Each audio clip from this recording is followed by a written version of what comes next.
Assalamualaikum warahmatullahi wabarakatuh. Perkenalkan, nama saya Yuni Ratna Wulandari dengan NIM 17442010028 dari Prodi Matematika Universitas Nahdlatul Ulama Blitar. Di sini saya akan mempresentasikan mengenai seminar proposal skripsi dengan judul Analisis bifurkasi Hopf dalam model SIR penyebaran penyakit campak dengan pengaruh vaksin permanen. Lanjut, langsung saja ke pendahuluan. Yang melatar belakangi saya mengambil skripsi ini adalah yang pertama, penyakit campak merupakan penyakit menular yang disebabkan oleh virus dan ditularkan melalui batuk dan bersin. Penyakit ini merupakan masalah kesehatan di berbagai negara di dunia, termasuk Indonesia. Berdasarkan data tahun 2016, di Indonesia jumlah kasus penyakit campak mencapai 6.890 kasus dengan rata-rata 2,7 per 100.000 penduduk. Jumlah kasus pada anak-anak usia 5-9 tahun mencapai 888 kasus dan merupakan jumlah kasus tertinggi dalam angka kejadian penyakit campak. Perkembangan ilmu pengetahuan memberikan peranan penting dalam mencegah penyebaran penyakit campak. Model matematika adalah salah satu alat yang berperan dalam mempelajari penyebaran penyakit campak. Model ini dapat membantu untuk memprediksi dan pengendalian penyakit campak di masa mendatang. Kemudian, pada tahun 1927 dirumuskan pertama kali model dasar tentang penyebaran penyakit oleh Kermak, yaitu model SIR, di mana populasi dibagi menjadi 3 kelas. Kemudian, pada penambahan tersebut menjadi model SAIR. Pengembangan dari model SIR secara umum, populasi total menjadi 3 kelas, yaitu susceptible atau S adalah populasi sehat tetapi rentan penyakit, kemudian infected atau jumlah individu yang terinfeksi dan dapat menularkan penyakit kepada yang sehat, dan recovered menyatakan individu yang sembuh dan kebal dari penyakit. Kemudian terbentuk exposed, yaitu E. Kemudian mengacu penelitian sebelumnya, penelitian yang dilakukan oleh Maisaro Ulfa mengenai kontrol campak dengan penggunaan vaksinasi. Kemudian selanjutnya adalah Siti Holisna pada tahun 2012 mengkaji model matematika penyebaran penyakit campak dengan pengaruh vaksinasi. Kemudian pada penelitian selanjutnya adalah Dani Suwandi pada tahun 2018 menjelaskan model penyebaran penyakit campak dengan vaksin permanen. Hasil penelitiannya menunjukkan pengaruh terhadap penurunan populasi manusia yang terinfeksi penyakit campak.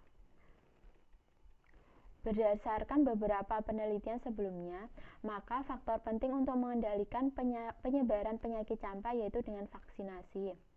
Pada penelitian ini akan ditambahkan mengenai kemungkinan adanya bifurkasi pada nilai parameter tertentu.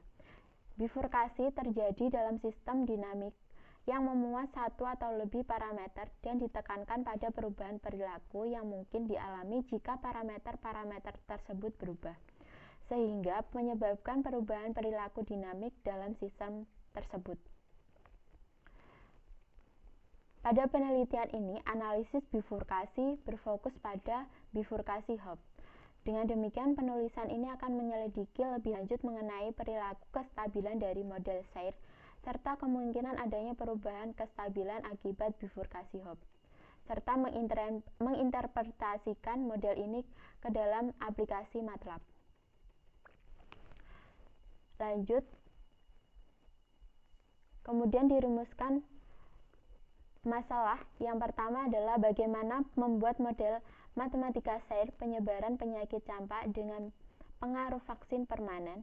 Kemudian bagaimana cara mencari titik equilibrium dan melakukan analisis kestabilan titik equilibrium. Kemudian bagaimana cara menganalisis kestabilan dan bifurkasi Hopf dalam model SIR penyebaran penyakit campak. Kemudian bagaimana menginterpretasikan model dari simulasi matematika ini, analisis bifurkasi Hopf dalam model SIR penyebaran penyakit campak dengan pengaruh vaksin permanen. Kemudian batasan masalah. Dalam penelitian ini dibatasi dengan menggunakan 4 subpopulasi, yaitu sel rentan, sel laten, sel terinfeksi, sel individu yang sembuh dan kebal terhadap penyakit. Tujuan dari penelitian ini adalah yang pertama, mengetahui dan mengkaji pembuatan model matematika SIR penyebaran penyakit campak dengan pengaruh vaksin permanen. Kemudian yang kedua, menentukan mencari titik equilibrium dan melakukan analisis kestabilan titik equilibrium. Ketiga, mengetahui cara menganalisis kestabilan dan bifurkasi Hopf dalam model SIR penyebaran penyakit campak. Keempat, menginterpretasikan model dari simulasi matematika dari analisis bifurkasi Hopf dalam model SIR penyebaran penyakit campak dengan pengaruh vaksin permanen. Lanjut, manfaat penelitian. Dari penelitian ini diharapkan dapat dipergunakan untuk memperdalam dan mengembangkan wawasan keilmuan, khususnya dalam bidang pemodelan penyakit. Kemudian dapat dijadikan sebagai bahan acuan atau referensi penelitian selanjutnya. Yang ketiga, dapat digunakan sebagai referensi secara medis dalam menangani penyakit campak. Lanjut ke bab 2 adalah kajian pustaka. Kajian pustaka yang pertama adalah tentang pemodelan matematika. Pemodelan matematika di sini merupakan proses representasi dan penjelasan dari permasalahan dunia real yang dinyatakan dalam pernyataan matematika. Kemudian selanjutnya adalah persamaan diferensial. Suatu persamaan diferensial berorder n dan dinyatakan sebagai sistem dari n persamaan berorder 1 disebut sebagai sistem persamaan diferensial. Kemudian yang ketiga, kajian pustakanya adalah nilai eigen atau faktor dan juga faktor eigen. Jika A merupakan matriks berukuran n kali n, maka suatu vektor tak 0 x di dalam ruang R pangkat n disebut vektor eigen dari A jika berlaku AX sama dengan lambda x. Kemudian lanjut ke linearisasi. Melalui linearisasi tersebut dapat juga digunakan untuk menganalisis kestabilan.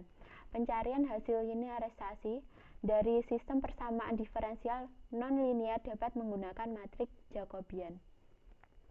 Kemudian titik equilibrium diartikan diberikan persamaan x fx titik x elemen R pangkat n disebut titik equilibrium apabila memenuhi turunan pertama sama dengan 0, dituliskan dengan fx sama dengan 0. Kondisi stabil dari titik equilibrium atau kesetimbangan memiliki 3 kondisi, yaitu kestabilan stabil, asimptotik, stabil, dan tidak stabil. Lanjut ke bilangan reproduksi dasar.